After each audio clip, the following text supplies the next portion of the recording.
I'm going to do something different. I'm going to play some audio of Tamika MaIlory and her co-president Bob. I forget the name, and I apologize. Um, they was on the View, and you just say that Sonny Hoiston did what a handkerchief head does, what she always does, and Meghan McCain does what a racist does. Now this is going to be some long audio, so be prepared. Listen closely. Listen to tone. Listen to the questions. Then I give you my commentary. March has been a rallying cry answered by over 5 million women worldwide. I walked the streets to march here in New York, but this year some ugly accusations and controversies threaten to overshadow this amazing movement. So we're here. Here to tell us what they're going to do to make things right. Please welcome the co-presidents of the Women's March, Tamika MaIlory and Bob Bland. Yes, Bob Bland.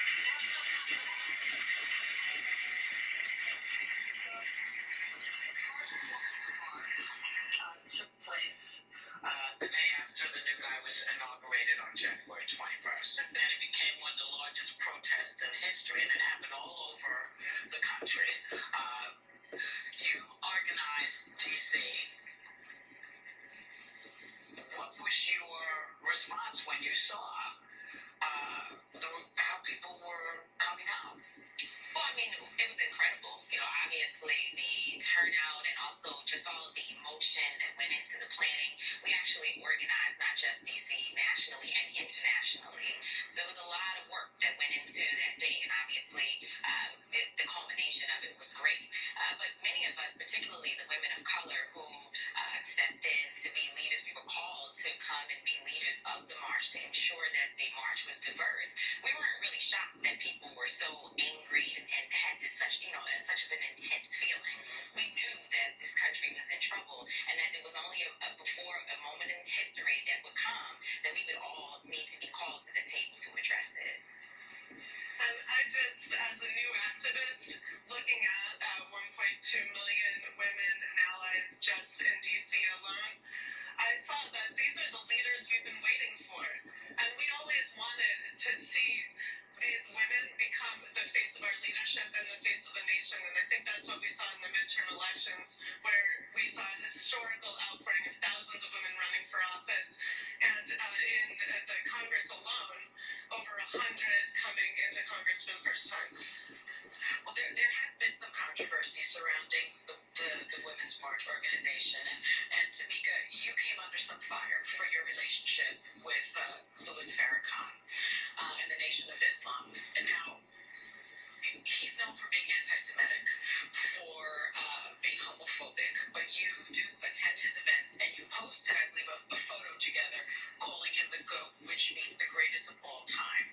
And you are running an organization that says it fights bigotry. Do you understand why your association with him is quite problematic? I think it's important to put my attendance, my presence at Savior's Day, which is the highest holy day for the Nation of Islam, in proper context.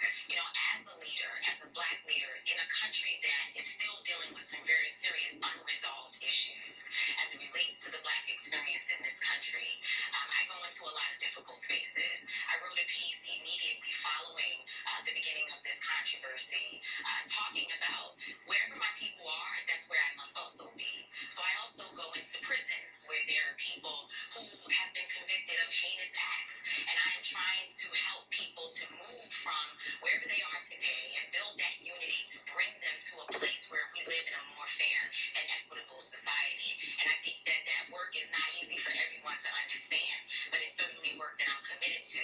And everywhere that I go is difficult. The Women's March was very difficult. I met with a lot of women who did not even understand why race was important to be a part of the conversation as it relates to women's rights issues. And there was a lot of, offensive rhetoric that I heard. And just because you go into a space with someone does not mean that you agree with everything that they say. But let me push back a little bit. Why call him the greatest of all time? I didn't call him the greatest of all time because of his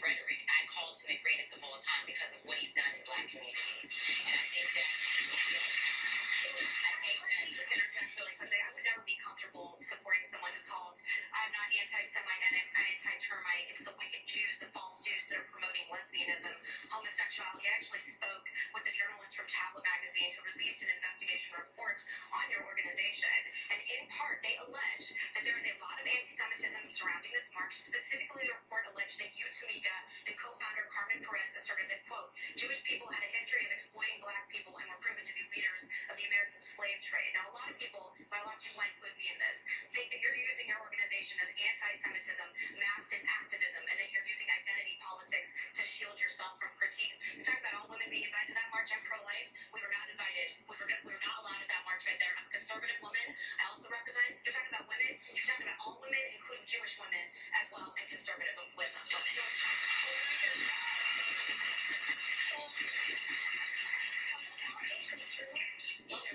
Well, first of all, those allegations are not true. That is not how that meeting happened. And the Women's March... So the journalist I spoke to was lying? The people that the journalist spoke to did not tell the truth. Period. Period. Full stop. That's it. And I think it's important for us to understand, and I'll be very clear in this room, that the Women's March unequivocally condemns anti-Semitism, bigotry, condemn very harsh remarks about Jewish people. Yes, and we have repeatedly, in statement after statement this year, which are available directly on our website for anyone to read, we condemn any statements of hate, and we've actually been working so hard over the last 2 years to fight this type of hate over and over again, and we're committed to repairing any harm because we understand that the Jewish community is feeling hurt right now, and we want to make sure... I don't speak for Jewish people, but I think I'm just confused. These remarks are, I mean, it goes on death to Israel over and over again. We did not make those remarks. You can't. But you're associating with a man who dies publicly. What I will say to you is that I don't agree with many of Minister Farrakhan's statements. Specifically about Jewish people. As I said, I don't agree with many of Minister Farrakhan's statements. You condemn them? I don't agree with these statements. At the end of the day... You won't condemn it. No. To be very clear, it's not my language. It's not the way that I speak. It is not how I organize. And I think it is very clear over the 20 years of my own personal activism, my own personal track record, who I am, and that I should never be judged through the lens of a man. That is actually not what this is supposed to be. I don't want to be judged through the lens of something that's speaking for all women. When you're associating with extreme anti-Semitism, and are you comfortable, both of you, being on stage with a Trump supporter, someone who's pro-life, someone who is a very, vociferous... Yes, we are. Right, so you're going to have a Trump-supporting woman, conservative pro-life woman on stage with you guys at the next march. There's absolutely no prerequisite for people coming into the march. Pro-life women. That is not true. So, And I actually have pro-life women in my family who, as a result of the Women's March, have been engaging in what we call courageous conversations with me over the last 2 years that have helped expand all of our understanding. We welcome pro-life women. We welcome conservative women to the Women's March. The Women's March is open to all. I appreciate you coming and So my last question is, do you understand why people feel that you stepping down might put some air between all of this before a conversation can continue? I also know people who don't want me to step down. And so, there's both sides of that. There are people who actually support my leadership, and I am willing to lead until my term at Women's March is up. Okay. Thank you guys for coming.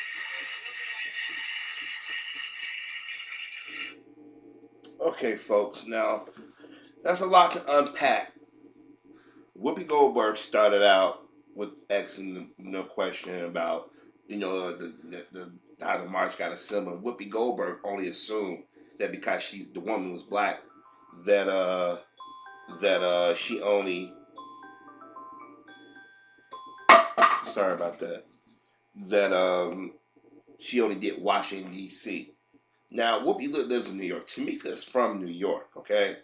She worked closely with Reverend Sharpton for a long time. So, for some reason, Whoopi Goldberg got amnesia, and Sonny Hoiston, who's also from New York, but okay, fine. That tells you about people not knowing the history, especially these Negroes that claim to be our people. Now, I'm not from New York, but I knew who Tamika was. But anyways, Tamika, I'm glad she corrected her, because it was international. Because I remember when the march was starting, way before the Trump, I remember talking about it.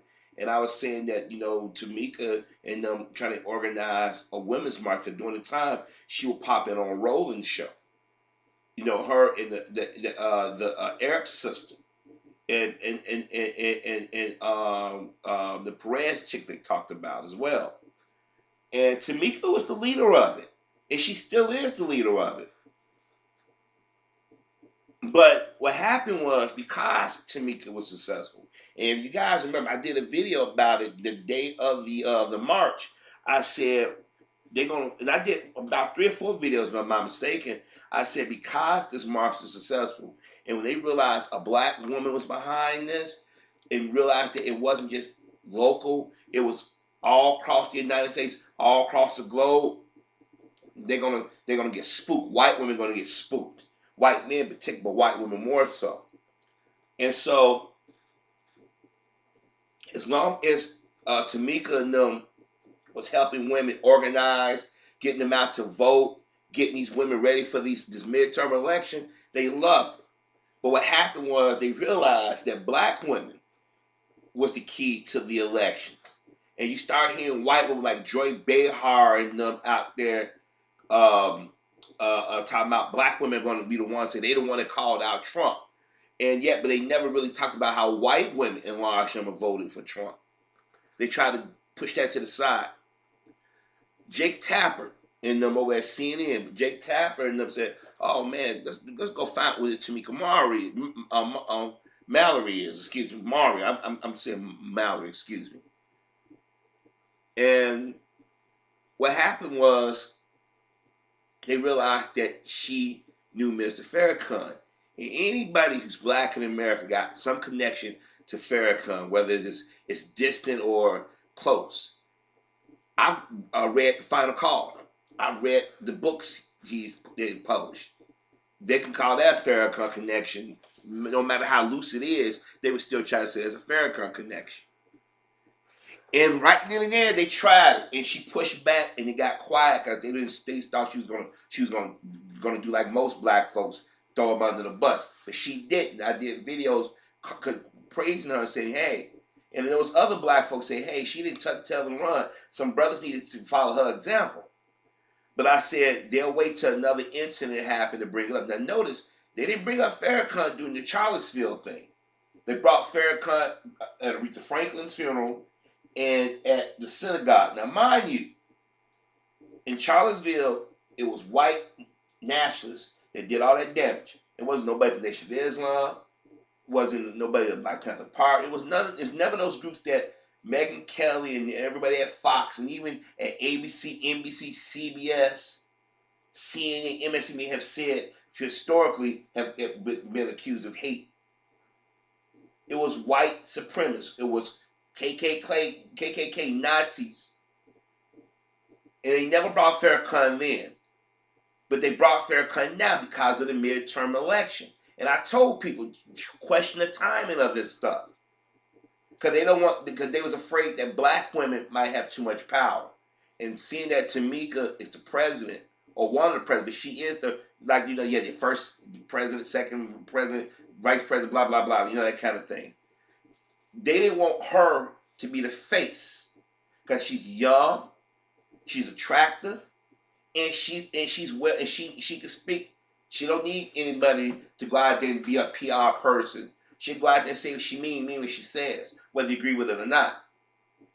Then when the synagogue happened, somehow they stopped bringing up Farrakhan. It was gonna have to do with a white man that went in that synagogue. I've yet to ever hear of a black person going into the synagogue or killing somebody because they identify as Jewish. If anything, blacks have been critical of the Jewish community because of the things they've done, past and present. And for some reason, everybody get amnesia on this shit. You had Blissa Milano come out. You had Deborah Messing come out. And I'm sitting like, wait a minute, all of a sudden, y'all want to go after Farrakhan? But then this started to remind me of 1984. Now, I was, 9 years old, okay?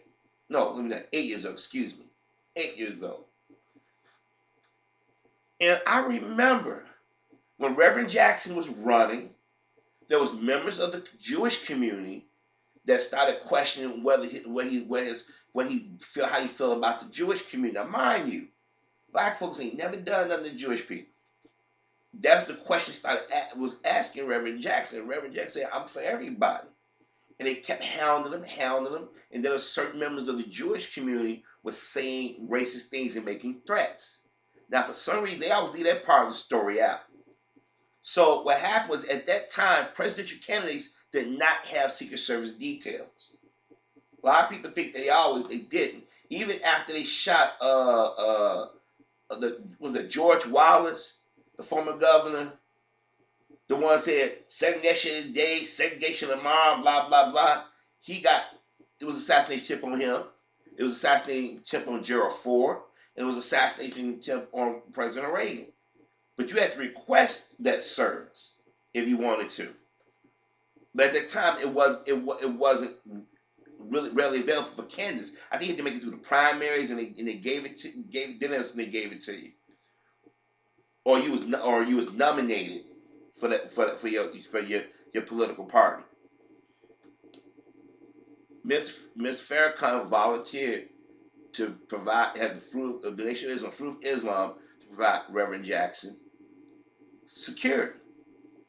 And this is back in the day when people saw the Nation of Islam come to their neighborhood, the gangbangers, the pickpockets, the pimps. They took off running.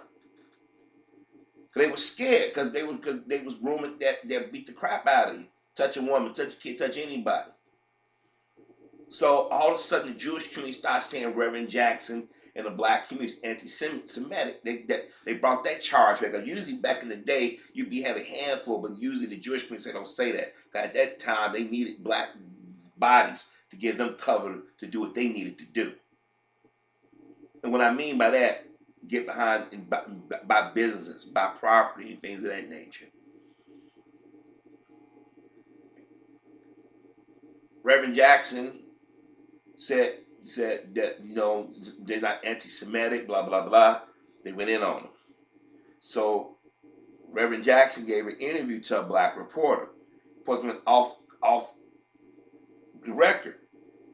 And Reverend Jackson referred to those who were attacking him, who were lying on him, as Heinies. That's supposed to be a derogatory term for Jewish people. And this brother, I think he worked for one of those Washington newspapers, I forget which one. He ran back to his Jewish publisher and said, I got some news. Reverend Jackson said, hi, me, da da da da da. And the media had a field day with this. And it did hurt Reverend Jackson. Reverend Jackson couldn't deny they used that term. But the thing is, those terms that these people be using is not the same category as nigga. Trust me. But nonetheless, this black reporter went back, and a lot of black people looked at this brother as, I forget his name, last name, I think Coleman, I forget his first name. They looked at him as a traitor. They're like, how can you do that to brother? You sabotaged him. And so Mr. Farrakhan gave a speech about traitors. And yeah, it was rough. It was rough. And that brother, I'm telling you, if any black person would act on it, I'm going to be honest with you, it probably would have been justified. Now, I know that I said, damn, Harvey, you could do stolen murder. No. What that brother did was treacherous. Because you have a history of people who claim to be our friends, claim to be our allies, but have a history of doing things to us, past and present. And then when they don't need us anymore, they run to the other side that was just a few years prior was cutting their throats. But because Israel has become a major player in the world, and the Jewish community, who I think they said 4 or 5% of the population in this country, has such influence in media, education, law enforcement, politics. It's like the gay community. That's why the gay community is doing what they're doing. They saw what the Jewish community was doing. But I digress. So Mr. Farrakhan gave the speech, and people cheered. And somebody's going to record it. And he never played Mr. Farrakhan stuff in his book. We know Mr. Farrakhan don't do sound bites. Ms. Farrakhan get ask him a question, it'd be 20 or 30 minutes before he get finished with the answer sometimes. I'm not exaggerating. And because it's hard to just say yes or no sometimes, especially when you're talking about racism. And Farrakhan stood his ground. Now, some said that hurted Jesse to a degree. Some of it, but a lot of it, white folks, regardless if they was Jewish or not, were not going to support a black man to be president. But Jesse did open a lot of doors. But that's when Mr. Farrakhan's national profile started to take on a little bit more shape. And so some black folks got mad at Farrakhan and said he messed Jesse up, but Jesse gave an interview to that handkerchief head brother that messed Jesse up. But there was members of the Jewish community that were still making these threats. And Mr. Farrakhan said, why aren't you guys calling out, I'm paraphrasing, why don't you guys, being the news media, call out those who make threats against my people, call out those who exploit my people. Now, at the time of this was going on, I was still going to Catholic school, then it transferred over to public school, but I still had black teachers. Okay, it wasn't until when my parents bought their first home that year, 1984, the fall of that year, is when I first had my first white teachers. And what happened was I noticed the tone was different. And at that time, I wasn't aware of who was Jewish and whatnot. As you get older, you realize names and stuff. But some of these people, these teachers, will let you know, I'm Jewish, and you can hear the dialect and stuff, stereotypical dialect. So I'm at the school where you're dealing with these teachers talking to. Now, mind you, the school I went to, Ella Flagg Young, it was 1984. There was still white, Asian, Hispanic kids going there as well. Now, literally overnight, they ran out of the community, out of that neighborhood. But the fact is, during that time, it was still whites in that area, and you watch the news. Harold Washington was going through a lot of crap by various ethnicities. Even though he won not just the black vote, but whites, but it was a certain group of whites and other groups that voted for him. But they also felt that maybe this black guy might take us to where we get. Because everybody realized that if you want to get ahead, get on the black people. We don't question anything. We just come on, they just say they down with us. Oh, they allies, we don't question anything. So all during that time, you watching the news. That's the year the Cosby Show premiered too, matter of fact. And I remember when they was talking about Reverend Jackson, they still was talking about Farrakhan. And I remember my mother and father said, Farrakhan the one that messed Jesse up. And as a child, I'm like, yeah, he did this.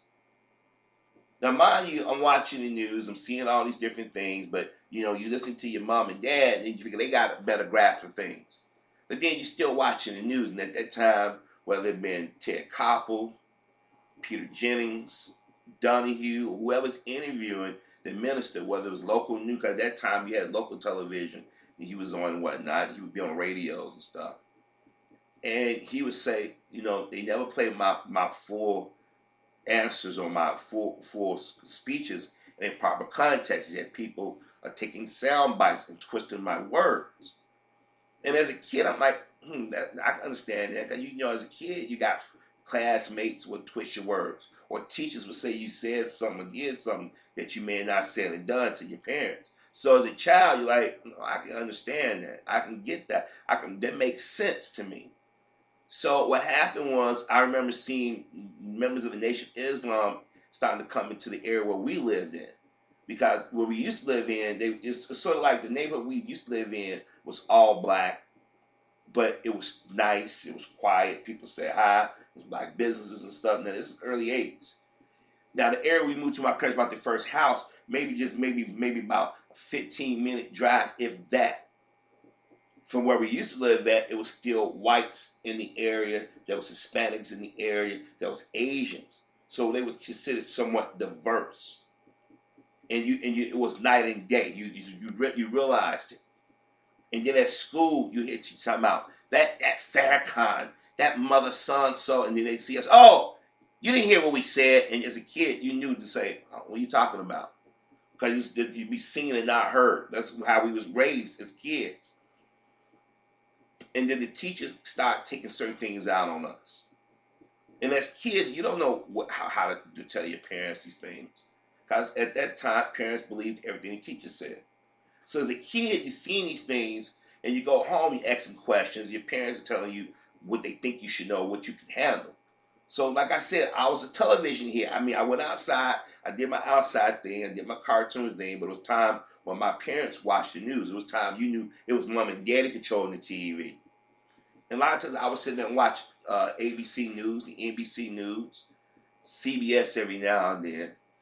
But ABC and NBC was mostly what I watched, or PBS was Channel 11. And they would bring up Farrakhan, and like in the day, 80s, the Nation of Islam is like every week it was something else, and I'm not kidding, something about Nation of Islam. But one thing I never heard was anything violent. It was allegations, nothing violent, but you heard about the Nazi hate groups, you heard about skinheads, you heard about you heard about these white churches, these cults and stuff, these televangelists. So one day I asked my parents, I said, why do they sing Farrakhan? He said, well, he don't believe in God the way we do, the same God, da da da da da da da da. And I'm like, okay. Now as a kid, you sitting there, you still got that wanderlust. You still want to explore. You want to hear. You want to know what's more to it. And I think my BS meter was coming into play at that time. So as I said, I remember the guys coming into the neighborhood, newspapers, the bean pies, whatever they were selling. And one day we was in the car coming down Central towards the Vision. And the brother was standing on the corner. When the stoplights go, he'll come out.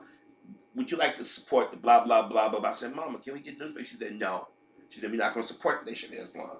And the guy said, no, sister, you have a great, blessed day. And y'all have a safe day now. The guy could have easily been rude, could have said anything, but he said, bless you. You have a blessed day. Now, my mother was rude to him. I'll never forget that. I said, Mama, I said, he seemed like a nice guy. Well, he trying to sell, but he didn't get to sell, did he? She said, no. So I guess my mother thought about it. I guess she felt bad. So the next thing we went out, I think we was going to my grandmother's house. She saw the guy again. She said, I want to apologize. She bought the paper. Now, my mother wasn't going to read it, but she gave it to me, and I read it. I understand it. I'm just a kid. I'm still, 8, about to go on to be 9 years old the following year. I'm like, Mother said, what you reading? I said, I can't remember what it was, but I know it's about Chicago politics and about the charge of anti-Semitism level against Mr. Farrakhan. And I said, he said he didn't say these things. And I said, Mama, didn't you and Daddy tell me when I was a kid, don't believe everything you see on TV, especially the news can be lying? And she said, yeah. And I said, so when we give him the benefit of the doubt? And she said, you're too smart for your own good. She started laughing. And then later on that evening, when my father came home, I started asking my father questions. He said, I never really thought about it like that. Is this a possibility they are lying? But he said he heard Reverend Jackson. And as a kid, I couldn't push back against it because I didn't know the particulars at that time. So one day, they said Minister Farrakhan was going to be on Nightline. It was a Friday night. Excuse me. Ted Koppel was interviewing him. Now, Ted Koppel wasn't rude like some others, but he was asking questions that you knew that Minister Farrakhan, like his mother. So Minister Farrakhan held his arm. I was impressed. And I said, he's nothing like they say he is. Then you saw other interviews with Barbara Walters. You saw interviews with Peter Jennings and whatnot, and what's that? Tom Brokaw, Dan Rather. Those people at that time, worked in the news. And you had local interviews, and I started to realize that the people were saying these things about this man wasn't being up and up because they'd say something in the interview, then after the interview, well, he came across as arrogant. I'm like, what was he arrogant? I'm like, they was acting arrogant and stuff, and I realized that it was one-sided. And then you started picking up on the names. A lot of the people reporting these were white men and women, and you realize a lot more Jewish. Or they was white folk didn't like the idea of this black man speaking up for his people. And so one day I was listening to the radio, listening to him give a speech. And he said, he's talking about, they keep saying I said about that I forget exactly what it said about the Jewish community that they've been throwing out for the last 34 years now, and he said we're going to play back what I said in its entirety, and they played it and I listened to it. Not one time did he say anything they said he did, and right then that's when I started saying that the media or certain group of people in the media was on some crap. Now as a kid I didn't use the word shit, I said crap or whatever. And as I got older and I started to do my own research, I went to the libraries, I would listen to things, I would read opinions and whatnot. And then Donahue was inviting Mr. Farrakhan on his show. And then you guys seen the video of how rude and condescending Donahue and people in the audience were.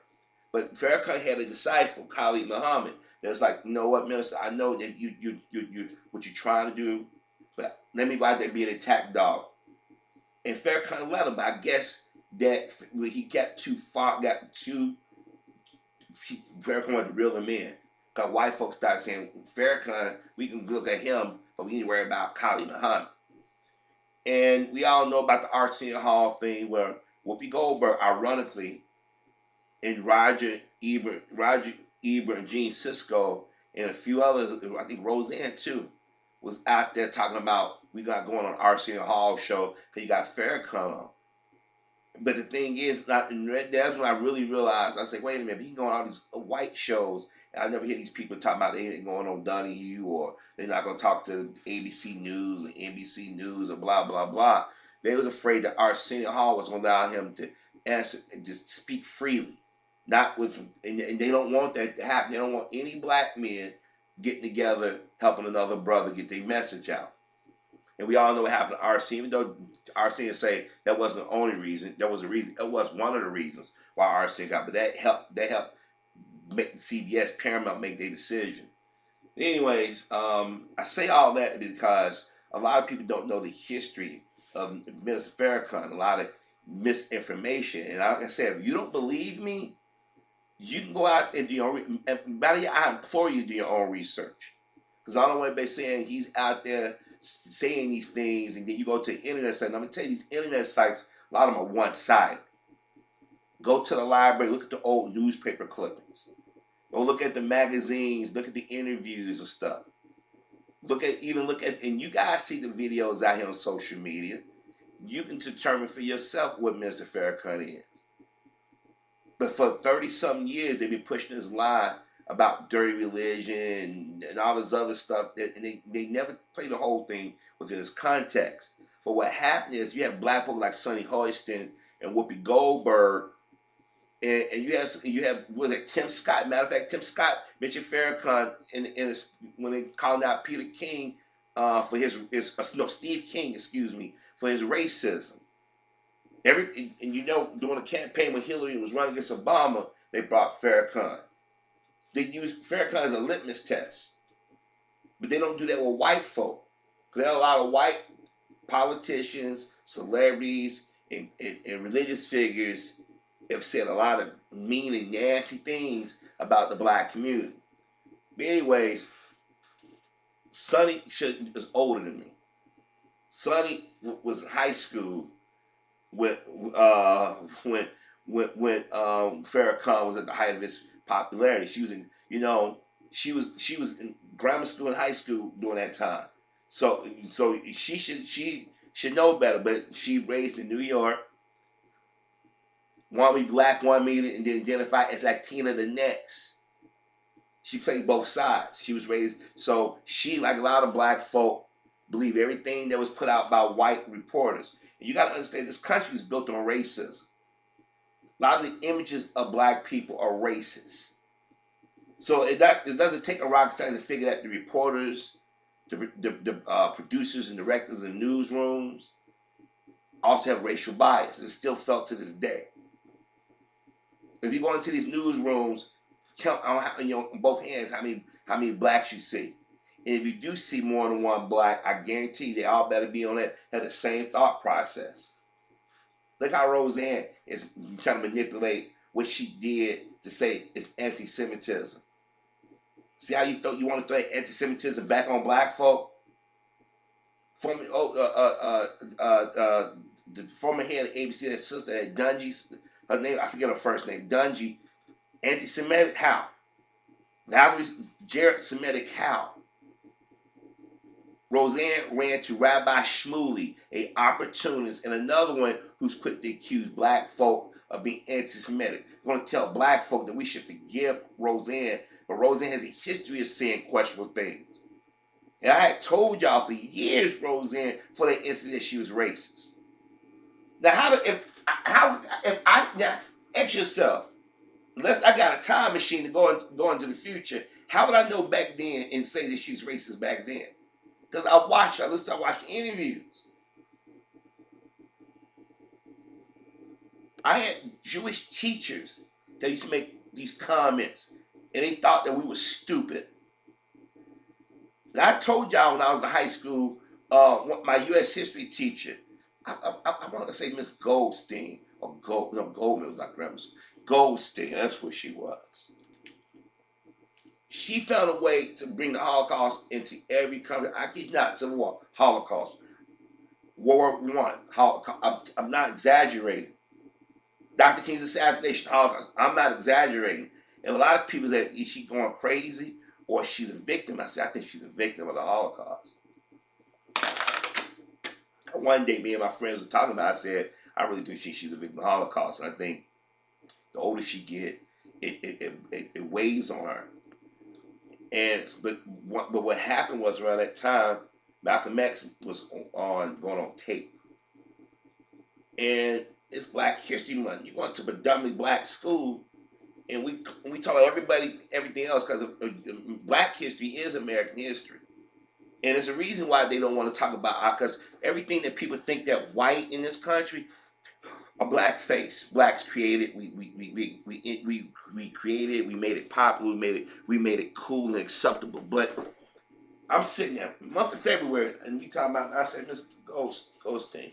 I mean, no disrespect, but can we talk about Black history? Well, you got Afro-American history. You'll be taking with Mr. Crockett next year. I said, but isn't U.S. history Black history? Well, that's true. Well, we can talk about Dr. King. I said, no disrespect to Dr. King, but we've been talking about Dr. King since we were in kindergarten. There's some other people. Well, Harriet Tubman, Joy Wyckoff, all the people that she's mentioned are the ones that white folks feel is safe. I said, why don't we talk about, since Malcolm X has been in the news last year or so, why don't we talk about Malcolm X's contribution to Black America or politics? Oh, no. He was anti-Semitic. And now, right then and there, when I heard that word, now, like I said, dealing with Jewish teachers before, and seeing how they would twist things, like I can hear my father voice say, son, don't stop. But she pushed that button because here it is, because you don't feel comfortable talking about something. You're going to tell us that we supposed to feel your thought process. And I said, I pushed back. I don't think he was anti-Semitic. I think he was pointing out a behavior by some people within the Jewish community. And my classmates like, yeah, right on. I said, no, don't do that. I said, because I know once they started right on, yeah, man, well, he got it there, it made her angry. You're like you're anti-Semitic. I'm not anti-Jewish. Now, some of my classmates didn't know what it was. Others did. I said, I'm not anti-Jewish. I'm just pointing out that there's somebody other than Dr. King that we can talk about. And considering Nation Islam, Malcolm used to come to Chicago because Elijah Muhammad used to live here when he was alive. And she looked at me, you know a lot about Nation Islam. Are you a Muslim? I'm like, no. And we had a kid in the classroom who was Muslim. And he was like, Brother Harvey just stating some facts. And he looked at me at the end of class, walked over, shook my hand, and said, he said, you want to be a man? I said, nah, man, I can't do the religion thing. I don't agree with everything Minister Farrakhan has said, but I know the things that people say he said. He didn't say those things. And he said, yeah. He said, you got a target now. I said, yeah, I know. Little did I know that I would be miserable the next 2.5 years of my high school life. She went to the other Jewish teachers. Matter of fact, one was over student council and over drama. And he died last year. The teacher in question died last year. And I got mixed feelings on that as well. But he was sort of like, she said you're anti-Semitic. I'm like, he said, I said, first of all, I wish people stop talking to black kids like we're stupid. I know what anti-Semitism is. I'm not anti-Jewish. You think I would be stupid enough to come here and mess with a teacher who's Jew? Come on, man. Give me some credit.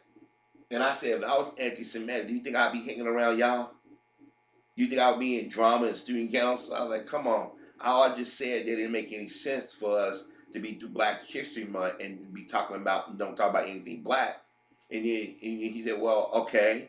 Well, she said you didn't want to talk. I said, Mr. Such and Such. I was like, Dr. King, we know Dr. King backwards and forwards. Before we can get out of kindergarten, we know about Dr. King. First grade, second, third, fourth, fifth, all through high school is Dr. King. Us all we know. And at that time, I think me and a lot of other blacks in that anti-Dr. King mindset, because the way at that time the media was portraying Dr. King. But as you get older and go back and do more research of Dr. King, you realize that he manipulated his image as well. But anyways, the reason why I bring this up is because, like I said, people will tell you what they want you to believe if you're a black person. And if you question a certain group of people thinking, they throw out anti-Semitism. And that's the only crush it can go. Because let me tell you something, nobody in the black community has advocated in any harm. Any harm. Remember, the Holocaust did not happen in the United States. The Holocaust happened in Germany. Those people who claim to be Jewish lived in Germany. In the mid-1950s, they decided they didn't want to stay in Germany, so they went to the Holy Land. I'm not Holy Land, but where the civilization was supposed to begin. Those people are not originally from that area of the world. But because the United States backed them up, and they saw strategic and financial motivation, they was cool. And slowly over the years, Jewish men and women across the globe moved to Israel, put money in there. But guess what? Who's nipping at their heels? The Palestinians and other people of Africa. Nobody talk about what's going on over in that country, what they doing, the blacks over there. They just talk about the Palestinians. That's why when Mark Lamont, he was talking about Palestine, I guess he forgot about the black men, women, and children was over there in Israel. Here it is, our tax dollars go to Israel. The museums in this country, they get subsidies from our taxpayer dollars. But when we talk about reparations, you would think the Jewish community would come to our aid and say they deserve it. No, they silent. So when they attack Mr. Farrakhan or the black community, it's one-sided. And for Sonny Hostin and Whoopi Goldberg or any other black male or woman sit there and talk about Mr. Farrakhan anti-Semitism, you're disingenuous. And you know there are young men and women out here who don't do research, don't ask certain questions. And what y'all did is just aiding these racist ass reporters from the past and present and pushing that lie. Now, I want to get to Meghan McCain. Meghan McCain is a trust fund baby. She's a product of nepotism. Her daddy was a prisoner of war. It wasn't black men that shot her father down. It wasn't black men that tortured her father. But when he got back, he left his first family for wife and kids. He met Sidney McCain. He ran for office. He went to Arizona. He wanted to vote. He pandered. Around that time, Stevie Wonder, Dr. King's widow, and a lot of other allies of the movement, friends of King, decided that King needed a holiday. Remember, Dr. King never raised his hand to anybody when he's alive. People threw rocks at Dr. King, stabbed Dr. King, kicked Dr. King, punched Dr. King. He never raised his. He might have been mad. You can see something you know that he wanted to lash out, but he said, "No, I'm non-violent." He died a violent way, not by the hands of a black man, by the hands of white men. And I said white men because I don't believe that James Earl Ray was the lone assassin. I just don't believe it.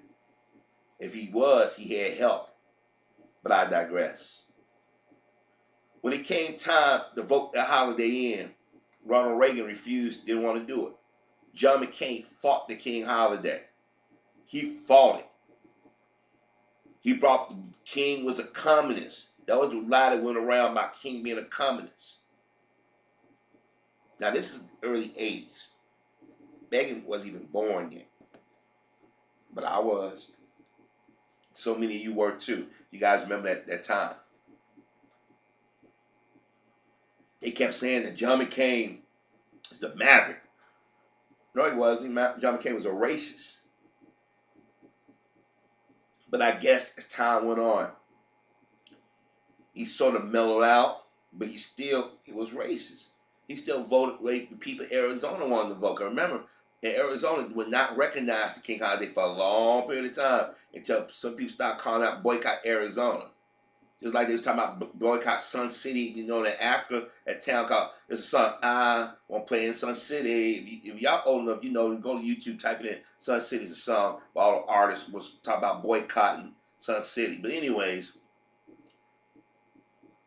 when he ran for president, at that time, the McCains adopted a daughter, an Indian daughter. Now, here it is, this girl was darker than your average black American, okay? But they swore up and down that John McCain had a black child. Now think about this. This is 2000, 99, 2000, right? Y'all look at that as a mark against a man. So if he had a black child, we're going into the 21st century, and the Republicans, Karl Rove and them thought that we say he had a black child, and a lot of people ran away from McCain. Now all them years he supported these people, but they didn't want McCain to win, so they said, let's say he had a black child. All of a sudden, Meghan McCain's sister disappears off the campaign trail. So from that day forward, all you saw was Meghan and John and Cindy. You may have seen the brother on occasion, but you didn't see the sister. You didn't see her no more. Even when John McCain ran again, you didn't see it. But that Dr. King thing came up. On the 40th anniversary of King's assassination, Barack Obama didn't go to Memphis, and me and a lot of other blacks were critical of him, and still to this day was critical of that move. Hillary Clinton went there, John McCain went there, and a reporter at CNN and some black reporters asked him, and I had to say I was wrong. I was stupid of me. I apologize. And I don't know if these black women were just there, but they like coons. We forgive you, because John McCain seemed contrite. As I said before, I think when they went after him in that way, I think they might have changed his mind on certain things. But he knew that to be president, he wanted to get everybody vote and everybody support. He needed to answer that. Now he apologized for it. And people forgave him. Some people did. I didn't forgive him. Because, as I said before, Dr. King was assassinated. And he didn't want to even celebrate the man's birthday just one day out of the year. But them black women, and type in John McCain on CNN about Dr. King, them black women, they showed it. I saw it live. I'm like, oh my, it was cringeworthy. And then they start holding hands and singing, we shall overcome, blah, blah, blah. Hillary Clinton went up on the balcony of the spot. I'm like, ugh.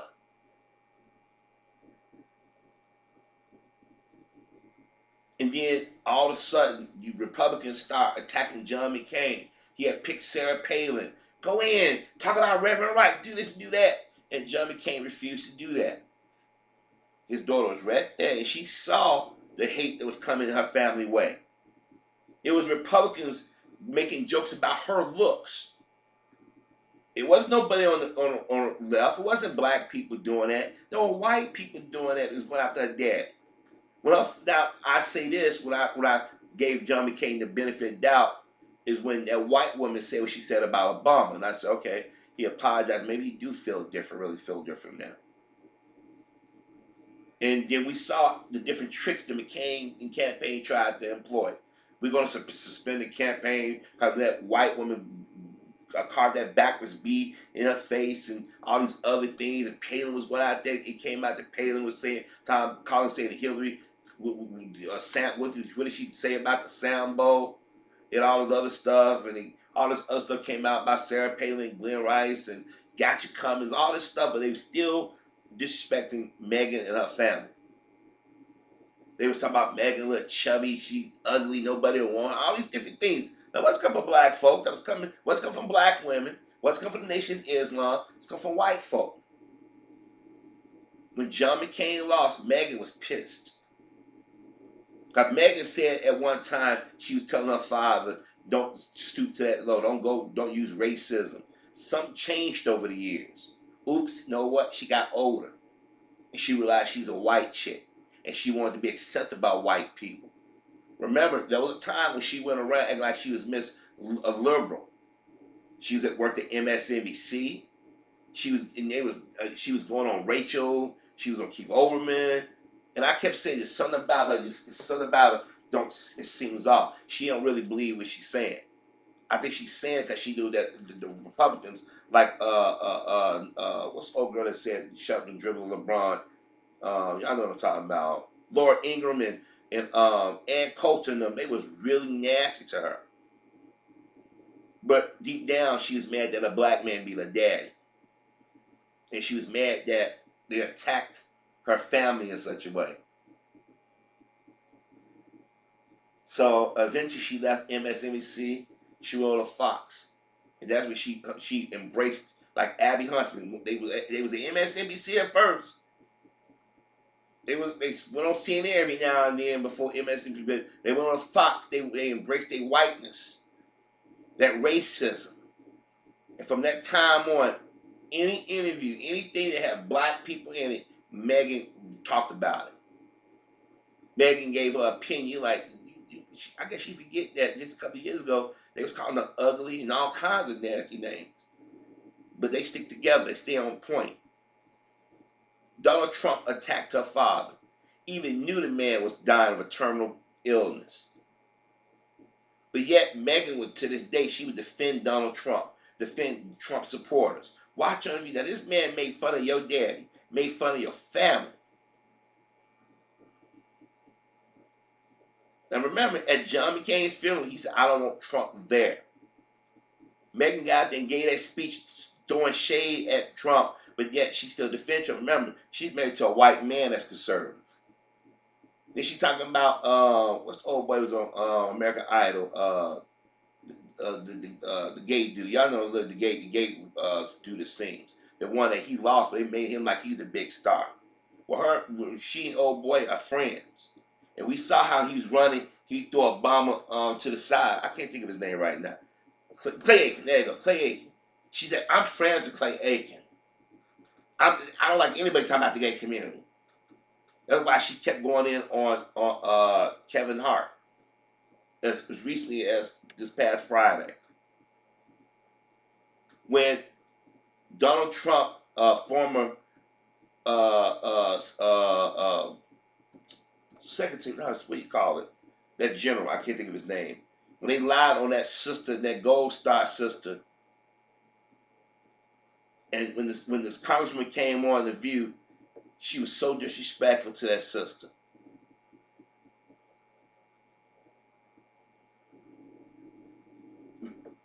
When April Ryan came on there, when Monique came on, not Monique, but April Ryan was on there recently. Yeah, and I think Monique was too. Monique was on there. She was nasty too around that time. Meghan McCain has been nasty to nothing but black men and black women on that show. We know you can serve, but you sit there and she talks to them like she's they boss. Like, I'm better than you, baby girl. If your mama wasn't rich and your daddy wasn't a POW, got benefits from the government, and if he wasn't a senator and got paid nice and got benefits from the government, You've been white trash. As soon as she got married, she really got arrogant. She sits back. She's net. I mean, I miss. She made me Elizabeth Hasselbeck. And Elizabeth Hasselbeck was racist too, but Elizabeth, at least she had common sense not to be that nasty. How she talked to Tamika was rude. You know he's an anti-Semite. You know he gets in that. Megan, you wasn't even born when that shit started with Farrakhan. I highly doubt that she's done any all the things she said, and then she said, well, they did investigation, and they said that's not true. Just like when they reported that gay, Jewish, white reporter lied on Felicia Rashad. And when Felicia called him out, he admitted, well, I did embellish things, but she didn't say that. Instead of saying, hey, I lied. A lot of them writers and those reporters were biased. Then she said about, well, you know, Farrakhan says the Jewish community have done harm to the black community. Duh, yeah, they have. I'm from the west side of Chicago. That's where the Jewish community and Polish community, Italian community had dominated that side of town for a long time. Even when blacks were moving in, you had Jewish real estate on landowners or people that own property was screwing over black tenants. They wasn't reinvesting any money into the properties they owned.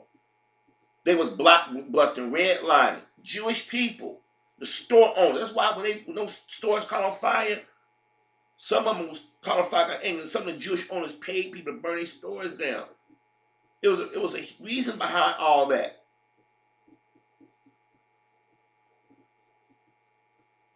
Around 60, 67, the Jewish community said, we don't need the black community anymore.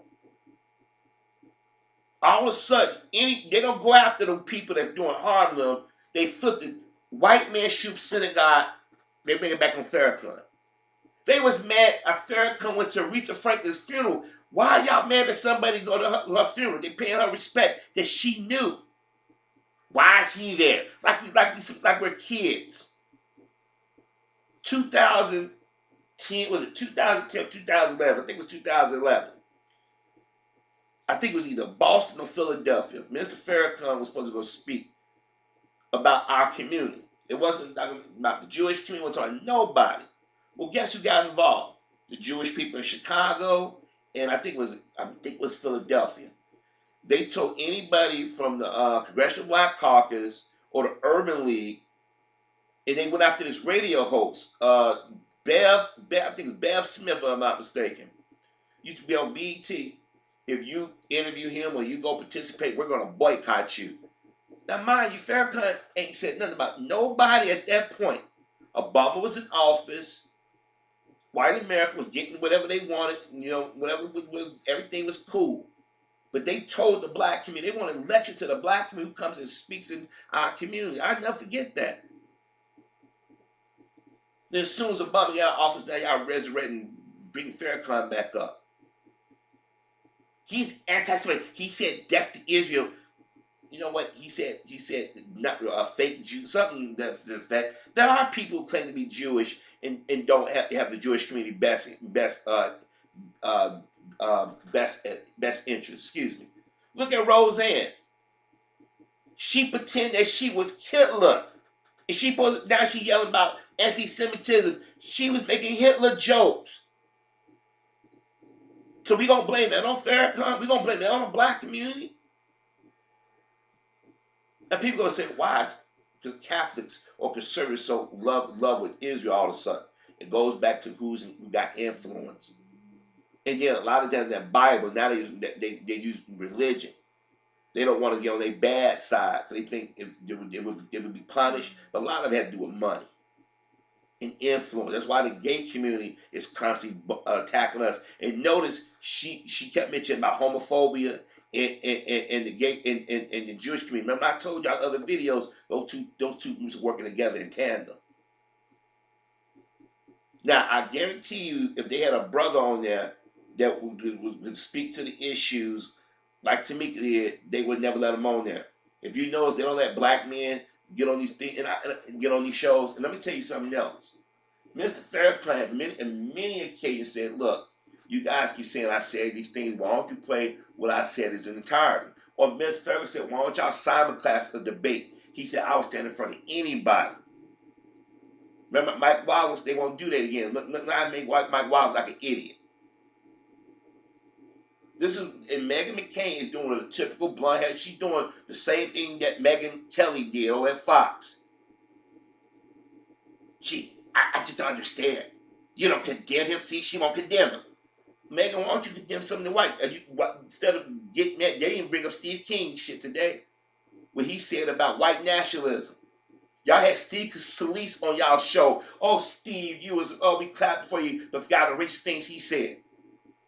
Donald Trump says racist things about black folk every day, but everybody want to only focus on the immigrants and the Mexicans.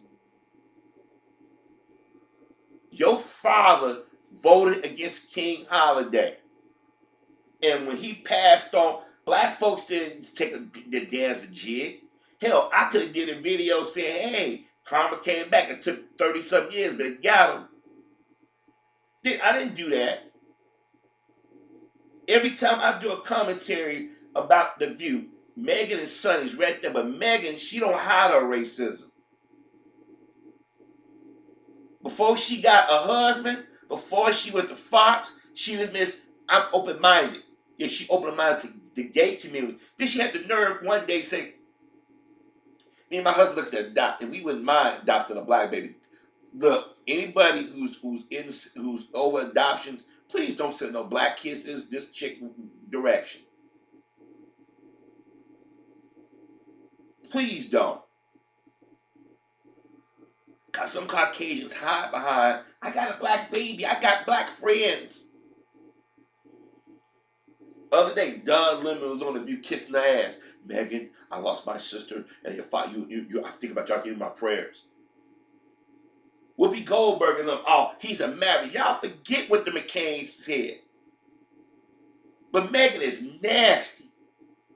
She thinks she knows everything. She's a trust fund baby. She's a product of nepotism. And she gets mad when people have these conversations. I worked hard for it. Like what? Where you work hard? When you was 20-something years old, you was on TV giving interviews and giving your opinion. Just like Luke Russert. Only reason why he was hired at NBC because of his dad. You racist, no neck, fat troll looking, no ass, no shape, healthy you. This chick is racist as. See, she ain't gotta say nigga. That's another thing. And I keep telling y'all gotta watch mannerisms, listen to tone. Go back and look at any interviews with anybody black that she didn't agree with. Or black general. Now, if it's a black athlete, an actor that people love, today she threw shade at Kanye West.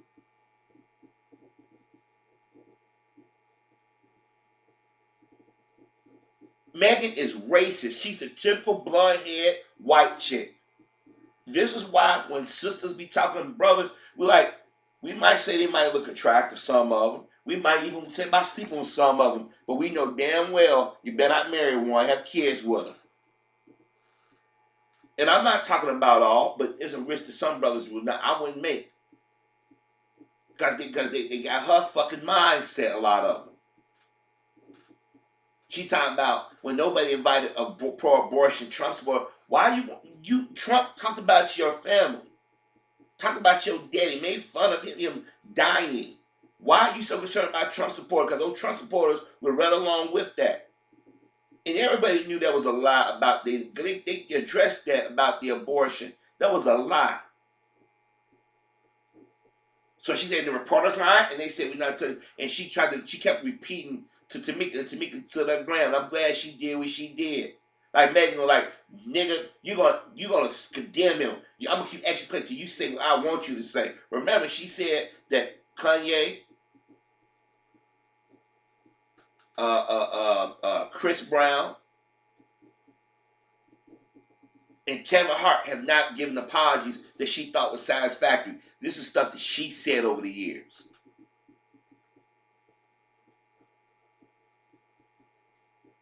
Now, If I was, if old girl was still, the sister still over Disney, the ABC date of ABC, I think Megan probably got fired after this season. You notice all the other hosts that got fired from saying crazy things. The only one they kept around was Raven, because they love it when a black person is throwing shit at other black folk. But Megan need to be terminated. She need to be fired because she's rude. She's nasty. She has no professionalism. This heifer is racist. You can see it in her face, her tone. You guys heard. That's why I played the audio first. She got something always negative to say about black folk. I'm telling you, ain't a day to go by that she ain't saying Obama said this. And when she talk about Obama, she's still mad that her daddy lost. My daddy lost to that big eared nigger. Sonny Horsey be like, oh, Megan, we friends. And Sonny been disrespected by Megan so many times, even Whoopi. There were times Whoopi had to go to commercial. She is nasty. She's only where she at because of a dead-ass daddy. Here it is, white America was making fun of your father while he was slowly dying. Black folks didn't do that, and black folks had a legit reason to not feel anything from McCain. But black folks we have decorum. And then you taking things that people said for years out of context or quotes. Well, he's an anti, he just anti-Semitic, that's why I tell y'all, go do your own research. Just because I'm telling you something, you ain't gotta believe me. I could be blowing smoke with your real too. But don't go just on the internet. Because a lot of these sites, you'll type in something and be something totally different. Go to your libraries, look in their archives. Go back to 1984. Better yet, go back to 1982 when Mayor Washington was running for mayor. And read the articles on Farrakhan. Go read and listen to his speeches in their entirety. I guarantee you're going to have a different outlook. Wait a minute.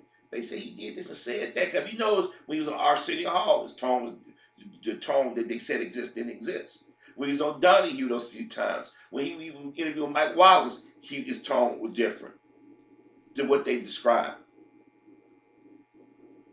Every time that media says a black man does something or says something, they twist it. And because they know there's a group of people in this country who do not know their history, or too lazy to do proper research, they believe it. That's why they keep throwing up R. Kelly past. Instead of focusing on the now. Look how they worked on us with O.J. Simpson. Those of us who was there when the act trial was going on. Sorry about that. Doorbell rings and the dog barks. But also what gets Meghan McCain and Sonny hoisting the cover, that you have black reporters that know that Farrakhan hasn't said those things, or at least would have understand their profession is to go get the facts. You know, nobody never done any research and seeing that if he actually did it or not. In the media, they just say, well, 30 years ago he said this, and they keep regurgitating that lie over and over again. Megan is not going to go do a research. She's going to believe when she said, are they lying? The press do lie. That's one thing I do agree with Donald Trump on. The press do lie. Even Sarah Palin said the press do got you. I will agree on that. There have been a lot of things written about Mr. Farrakhan. Even Dr. King. They even accused Dr. King of anti-Semitism. They've accused Oprah. They accused Bill Cosby. Any black person who don't jump for a certain group of Jewish people are called anti-Semitic. And then we say that, hey, the Jewish community is promoting a certain ideologies, certain images. That's true. Who's most of your Jewish writers and producers and directors in Hollywood? Who told rappers, hey, if they talk about the language, you say we're parents' responsibility. Or they put a stick on it. When black folks start saying something about the word nigger, they said say it's a term of endearment. Jewish producers out there was promoting that, pushing that, still today. But I ain't heard a rapper yell anything racist or anti-Semitic about anybody else. Meghan McCain act like this is 1940 something. I want you to sit back and think about this for a second. And they ignore our history, they ignore our experiences. When Farrakhan point that out, that's a known fact across the board. Even in conservative circles, they know the Jewish community or certain members of the Jewish community years ago had a part in the slave trade. Even Tim Wise even said it. You even have other Jewish people that have said it. But Meghan, he said something about he's homophobic. Y'all haven't heard Farrakhan speak lately. They keep regurgitating things that he said or didn't say years ago, taking it out of context. I'm not a member of the Nation of Islam. I'm not, and like I said, there's some things I push back what Farrakhan said. I've said that Mr. Farrakhan sounded like he pandered to some black women at times. So I'm not total lockstep with Mr. Farrakhan, but to keep lying on this man and saying things that anybody can go back and do a research on. But Meghan, she was talking to Tamika like, and the white chick Bobby Bland, she didn't talk to her like that. She talked to Tamika like that. Meghan has a history of being disrespectful. I remember one day Whoopi snapped. See, this is why I say black men, we need to, this is why me, Professor Black Truth, the Black Authority, Divide Show, Torian Rain, 1LVZ, Chris Miller, Sean James. You know, there's a lot of brothers out here, and those are the names that we know. We've all said that we need to have control of our image and our media. Minister Farrakhan called out the black press years ago. He said, you guys allowed these people to spread these lies and misinformation daily. They didn't program and poison our people's minds. This is why on social media they try to shut us down on social media. Meghan is a racist, and it is what it is. She can't hide it. It's right there in plain sight. Y'all wait for her to drop the word nigga. She's never going to be that stupid unless you really tick her off. But I guarantee you, if she was in another setting somewhere, she'd yell and say a black man raped her. She'd say a black woman attacked her when it didn't. I'm telling you, she come across like that. Here it is. She should be more angry at the Republican Party who attacked her own family. Cheered that her father's dying, but she got angry because she got gay friends. What about the Jewish women and trying to make it like Tamika? And Tamika spoke up. She said she don't agree with everything Farrakhan says, but she said Farrakhan done a lot of things. Remember, and I remember in the late 80s, early 90s, Farrakhan was going to the housing projects to clean them up. The gangs, the guns was flowing in there. If they would have allowed it, I don't think this stuff would be going on today. Who complained? The Jewish community. Now here it is, he wasn't in your community. Well, we don't want the Nation of Islam getting into our tax dollars. We don't need them in their house, but let the police do that. In black America, we sitting there went to sleep on. Some of us went to sleep on that. But Meghan, he said this. No proof, just some reporter. And there have been reporters that have gotten caught lying on Farrakhan and many other blacks. They did the same with Jesse Jackson. They done it with Al Sharpton. Any black, remember they did it to Michael Jackson. And Michael kissed, he loved him some white folk. Look what Rabbi Shmuley did. Rabbi Shmuley's defending Roseanne. Roseanne called Valerie, the Planet of the Apes, called her ape. The black community should forgive. Remember, he was standing next to Steve Bannon. Remember that picture? Steve Bannon is a white supremacist. So you tell me, do you got Ben Stein on the Fox? Alan Dershowitz making racist. Alan Dershowitz talking about Keith Ellison and the black community, anti-Semitism, but he's associated with that other so-called rich Jew that they stopped in Wisconsin that he had sex slaves and raping little girls. But the media ain't talking about that. They got protection. When they was August harvesting, the day that Farrah Fawcett and Michael Jackson died, the media downplayed that. They got caught again. The media still downplayed that. These are things that you cannot debate.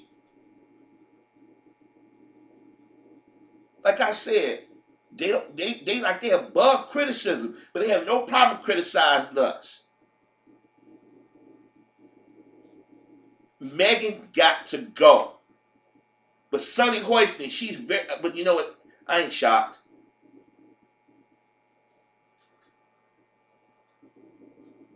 But I say this, if you're a black person, white person, gay, whatever, go do your research. People like Meghan McCain would never tell you go do the research. They would never. They just want you to believe what's reported. No, go do your research.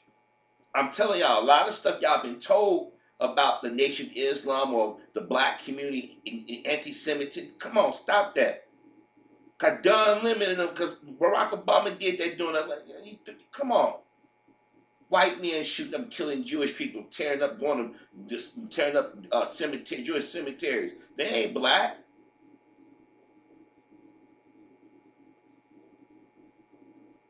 But see, they want to get us angry enough so we get in public, we say something. Say, see, they told you. Let a black man get on there and talk. I would have said a lot of the stuff you heard about Mr. Farrakhan is not true. And just because he said something you may not agree with, don't mean that I have to agree with or I got to run away and disown him.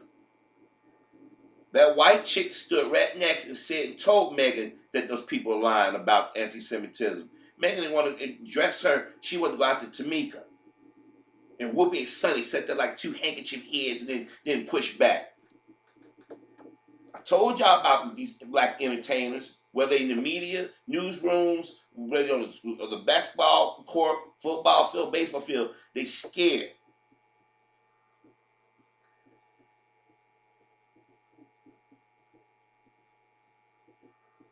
Stop pushing that lie about anti-Semitism in our community. I guess they forget that black soldiers died over there in World War II. They helped liberate those countries. Maybe we need to, when the next election, we need to tell our politicians, hey, our tax dollars don't need to be going to Israel or be going to none of these Jewish Ram museums and none of these organizations. Because the Holocaust didn't happen. Germany is paid out in full. Because when they talk about reparations, first thing Jewish community, well, the black community really don't need. What are they going to do with the money? That came out of Jewish people's mouths. Right along with the racist ass Christians and Gnostics and whatever. But Megan, she is racist. Y'all can see it. She's the type of white female will lie and get a black man to the relationship. I'm telling y'all. I've worked with women like Megan. You can see it. Megan, she looked to the audience. Every time she cut her eyes, look at the audience, waiting for applause. Like, come on, please applause. Watch her. Watch her. Every time she make a point, she look. Are y'all gonna clap for me? She wants somebody to verify her opinions or amen her opinion. Say, yeah, you're right, Megan. This chick ain't never had a hard day in her life.